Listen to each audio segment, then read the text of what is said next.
Hi ಎಲ್ಲರಿಗೂ ನಮಸ್ಕಾರ, ಅಸ್ಸಲಾಮು ಅಲೈಕುಮ್. ಬನ್ನಿ, ಇವತ್ತೊಂದು ನ್ಯೂ ವೆರ್ನಾದು ಒಂದು ಸಿಸ್ಟಮ್ ಬಂದಿದೆ. ಸೊ ಇದು ಫಾಲ್ಟ್ ಏನಂದರೆ ಟಚ್ ವರ್ಕ್ ಆಗ್ತಾಯಿಲ್ಲ. ಇಷ್ಟು ಟಚ್ ವರ್ಕ್ ಆಗ್ತಾ ಇದೆ. ಸೊ ಇದು ಮೇಲ್ಗಡೆ ಪೋರ್ಷನ್ ವರ್ಕ್ ಆಗ್ತಾ ಇಲ್ಲ.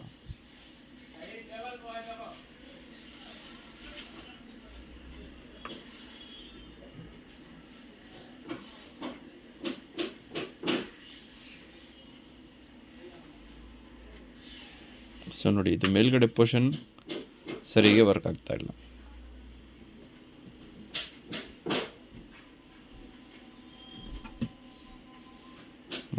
ಕೆಳಗಡೆ ಎಲ್ಲ ಕರೆಕ್ಟಾಗಿ ವರ್ಕ್ ಆಗ್ತಾ ಇದೆ,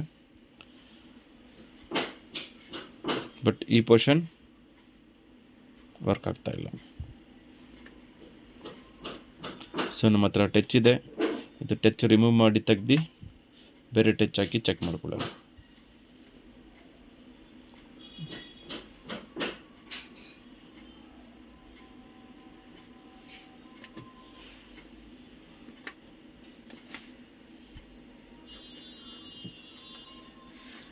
ಸೊ ಇದೇ ಥರ ಯಾವುದೇ ನಿಮ್ಮ ಕಂಪನಿ ಸಿಸ್ಟಮ್ ಇಲ್ಲಿ ಎಲ್ಲ ಟಚ್ ಅವೈಲೇಬಲ್ ಇದೆ ನಮ್ಮ ಹತ್ರ. ಸ್ಕ್ರೀನ್ ಮೇಲೆ ಬರೋ ನಂಬರ್ ಕಾಂಟ್ಯಾಕ್ಟ್ ಮಾಡ್ಬೋದು. ಬನ್ನಿ, ಟಚ್ ಇನ್ಸ್ಟಾಲ್ ಮಾಡಿ ಚೆಕ್ ಮಾಡ್ಕೊಳ್ಳೋಣ ಅನ್ಸುತ್ತೆ. ಸೊ ನೋಡಿ, ಇವತ್ತು ಓಪನ್ ಮಾಡಿದ್ದೀವಿ. ಇದು display, touch, Verna panel.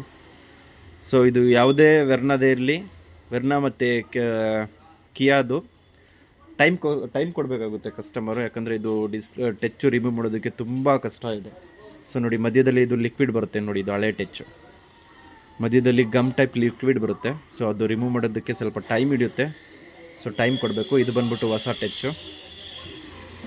So ನಿಮ್ಮದು ಯಾವುದಾದ್ರೂ ಇದೇ ಥರ ಇದ್ದರೆ ನಮಗೆ ಡೈರೆಕ್ಟು ಬೆಂಗಳೂರಲ್ಲಿದ್ದರೆ ಡೈರೆಕ್ಟ್ ಅಂಗಡಿಗೆ ವಿಸಿಟ್ ಮಾಡ್ಬೋದು. ಬೆಂಗಳೂರಿಂದ ಆಚೆಗಡೆ ಇದ್ದರೆ ನಮಗೆ ಕೊರಿಯರ್ ಮುಖಾಂತರ ಕೊಟ್ಟು ಕಳಿಸ್ಬೋದು. ಸೊ ಇದು ಇವಾಗ ಫಿಕ್ಸ್ ಮಾಡಿ ಫೈನಲ್ ಒಂದು ಸತಿ ಟೆಸ್ಟ್ ಮಾಡೋಣ ಬನ್ನಿ. ಸೊ ಇವಾಗ ಫೈನಲಿ ಎಲ್ಲ ಫಿಕ್ಸ್ ಮಾಡಿದ್ದೀವಿ. ಒಂದು ಸತಿ ಟಚ್ ಚೆಕ್ ಮಾಡ್ಕೊಳ್ಳೋಣ. ನೋಡಿ, ಫಸ್ಟ್ ಇದು ಮೆನ್ಯೂ ಬಟನ್ ವರ್ಕ್ ಆಗ್ತಾ ಇದ್ದಿಲ್ಲ. ಕೆಳಗಡೆ ಎಲ್ಲ ವರ್ಕ್ ಆಗ್ತಾಯಿತ್ತು ಆ್ಯಸ್ ಯೂಶಲ್ಲು. ಮೆನ್ಯೂ ಬಟನ್ ವರ್ಕ್ ಆಗ್ತಾ ಇಲ್ಲ. ಇವಾಗ ನೋಡಿ, ಎಲ್ಲ ವರ್ಕ್ ಆಗ್ತಾಯಿದೆ.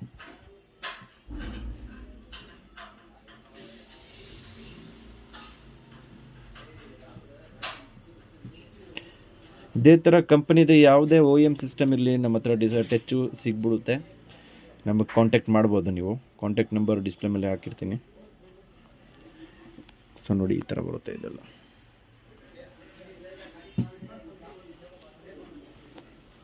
ನಿಮ್ಮದು ಯಾವುದೇ ಸಿಸ್ಟಮ್ ಇರಲಿ, ನಮಗೆ ಡೈರೆಕ್ಟ್ ಅಂಗಡಿಗೂ ವಿಸಿಟ್ ಮಾಡ್ಬೋದು. ಬ್ಯಾಂಗ್ಳೂರಿಂದ ಆಚೆಗಡೆ ಇದ್ದರೆ ಡೈರೆಕ್ಟ್ ಕೊರಿಯರ್ ಮುಖಾಂತರನೂ ಕಳಿಸ್ಕೊಡ್ಬೋದು.